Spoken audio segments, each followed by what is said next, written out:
Oh boy, this one is gonna be a little dark. Just take a look at this thing. This is a baby bottle from the Victorian Era, 1837 to 1901, Queen Victoria's reign. But the problem is that the bottle and straw tube couldn't, or sometimes wouldn't, be cleaned, which means it was a breeding ground for bacteria and death.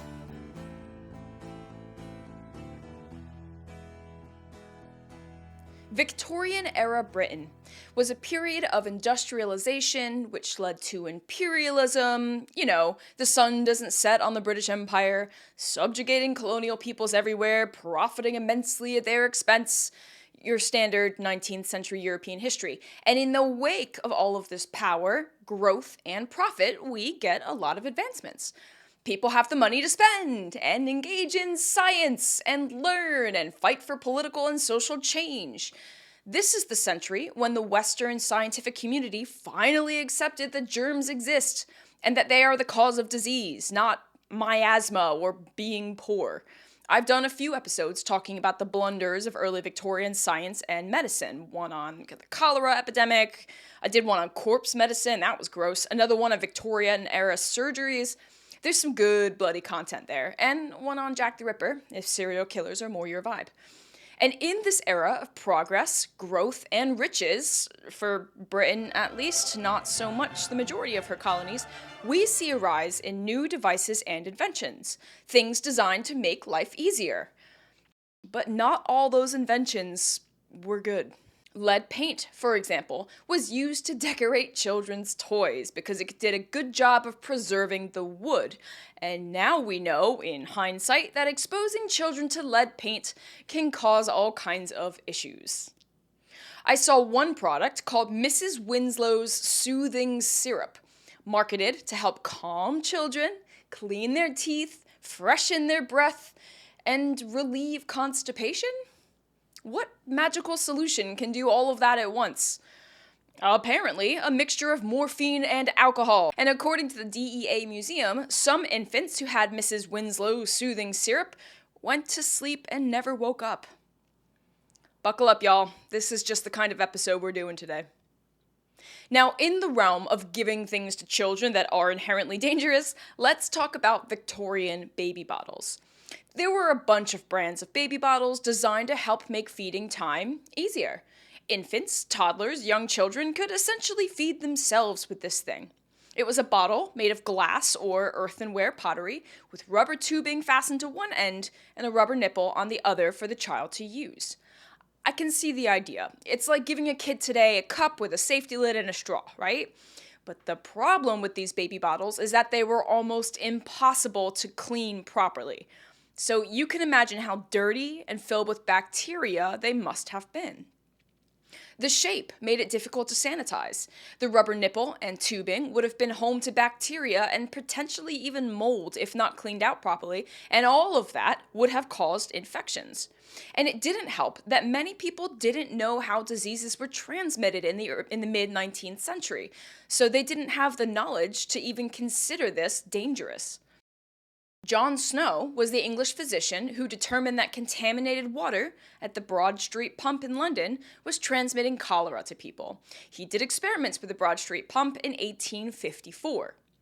The first baby bottles with this design came out around the same time, give or take a couple of years, and it would have taken people a while to reckon with the idea of germs and how they spread, how disease and infection can be caused by certain bacteria, and these baby bottles were clearly not designed with germ theory in mind. Now, that's bad enough and very tragic. The intention was to make your life easier with a baby bottle, but it occasionally resulted in infant or toddler death. But it gets worse. Check out this source from 1861, The Book of Household Management by Isabella Beeton. It's a bunch of tips for recipes, how to run a household, hiring and firing household staff, raising children, stuff like that. I'm going to read a selection from it. Quote, "Though many kinds of nursing bottles have been lately invented, the common glass bottle is equal in cleanliness and utility to any. When once properly adjusted, the nipple need never be removed till replaced by a new one, which will hardly be necessary oftener than once a fortnight, though with care one will last for several weeks. The nursing bottle should be thoroughly washed and cleaned every day and always rinsed out before and after using it, the warm water being squeezed through the nipple to wash out any particles of food that might lodge in the aperture and become sour. End quote. So the bottle, which is oddly shaped and hard to clean, should be washed out, but not the rubber nipple, which is what comes in contact with both the milk and the inside of the child's mouth. That doesn't need to be replaced but once every 2 or 3 weeks. Mrs. Beaton recommends just squeezing warm water through it. Oh boy. Some kids develop some pretty rough diseases like dysentery and typhoid. Dysentery is a bacterial or parasitical infection that causes bloody diarrhea and the usual symptoms of an infection: fever, pain, nausea, vomiting, but also dehydration, which in small children is really, really dangerous.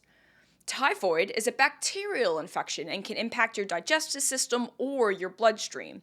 It's got similar symptoms: fever, aches, pain, diarrhea, but can also cause a cough, joint pain, and even some spots, like a little rash on you. Either infection can be fatal if not treated with antibiotics. But there weren't antibiotics in the mid-19th century in England.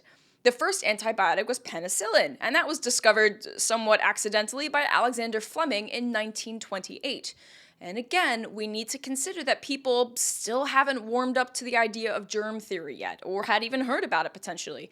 So unfortunately, mothers were unknowingly transmitting deadly infections to their children with something as simple as a baby bottle, because they were either unable to clean it properly or didn't clean it for weeks on the advice of the very popular household management book. But another problem associated with these Victorian baby bottles was infant pneumonia. When a child is drinking milk through that rubber tube and nipple, they're also inhaling small bacteria living in the uncleaned crevices. Bacteria in the lungs can cause pneumonia, which infants are more susceptible to given their weak, developing, squishy baby immune systems. And it was these inventions, like these Victorian baby bottles, that helped contribute to the high infant mortality rate in 19th century Britain. In 1800, about 1 in 3 children didn't live past 5 years old. And by the end of the century, that number had dropped to a little under 1 in 4 children, but that's still a really staggering number. Towards the end of the 19th century, it was clear that there was a fatal flaw with these bottles, so some changes were made. In the 1880s, the bottles were made with larger openings to make them easier to clean.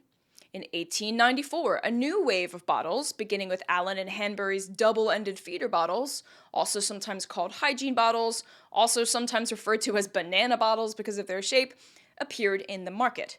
Note that the rubber nipple is attached directly to the bottle instead of that tube, and there's a hole on the other side for filling the bottle that can be capped off to keep the milk inside, but it also makes it easier to clean. And apparently, this bottle was so popular it was sold into the 1950s. But the other bottles, given the moniker murder bottles by some, were still sold into the 20th century, and not just in Britain. Take a look at this 1902 Sears Roebuck catalog, a department store for those of you who didn't grow up near one. There's not a lot of them left nowadays. We can still see the old school bottle, the rubber tube, and the nipple at the end. Disease Central, and this is 1902 America. Luckily, we know a lot more about disease, bacteria, infections, and how they spread. We know that babies are squishy and have weak immune systems, and we try to sanitize things like baby bottles accordingly.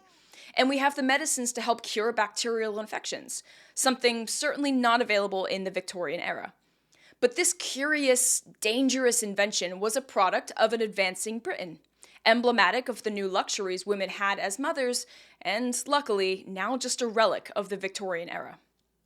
Let me know in the comments what other fun facts you know about wacky Victorian era inventions. My name is Kelly Beard, and thank you for listening to this F-Out mini on the Victorian murder baby bottles. If you enjoyed this episode, go check out some of my other minis, or my longer podcast episodes, which drop every other Sunday. Make sure to subscribe so you don't miss out on any more bloody, gross, mysterious, or weird stories from history.